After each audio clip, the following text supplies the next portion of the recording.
3 دینار کما لیتا ہوں، پھر میں مزید لالچ نہیں کرتا، باقی وقت یا قرآن مجید پڑھتا رہتا ہوں یا نبی پاک پہ درود شریف پڑھتا رہتا ہوں۔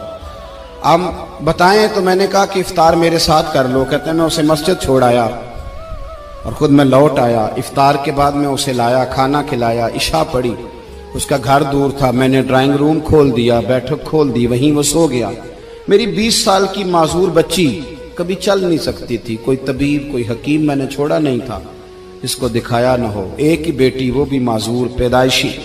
اس کے کمرے میں گئے، میاں بیوی اسے کھانا کھلا اور بتایا بیٹے ایک نوجوان ہے بڑا نیک ہے ہمارے گھر میں، آج بڑا پرہیزگار۔ پتہ ہے حضور نے کیا فرمایا؟ نبی کریم فرماتے ہیں جب نوجوان اٹھ کے تہجد پڑھتا ہے نا نوجوان، تو اللہ فرشتوں کے سامنے اس نوجوان پر فخر فرماتا ہے،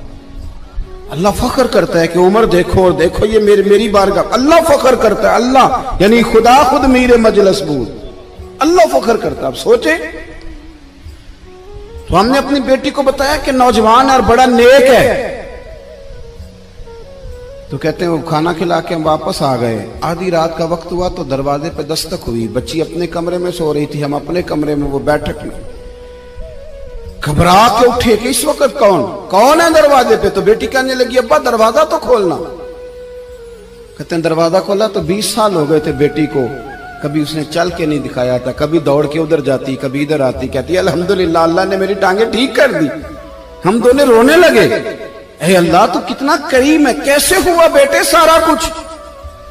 تو بیٹی کہنے لگی ابا آپ نے کہا تھا نا کہ نیک نوجوان آیا ہے، تو میرے دل میں خیال آیا اللہ اگر واقعی نیک ہے تو اس کے صدقے مجھے شفا ہی دے دے۔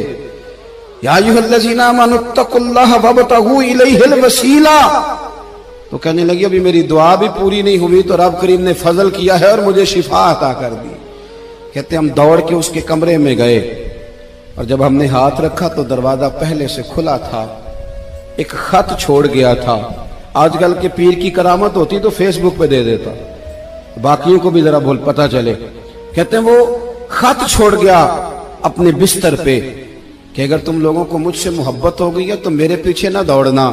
اس رب کی بارگاہ میں جھکنا جس رب نے میرے اوپر بھی فضل فرمایا ہے اور آپ پر بھی کرم فرمایا۔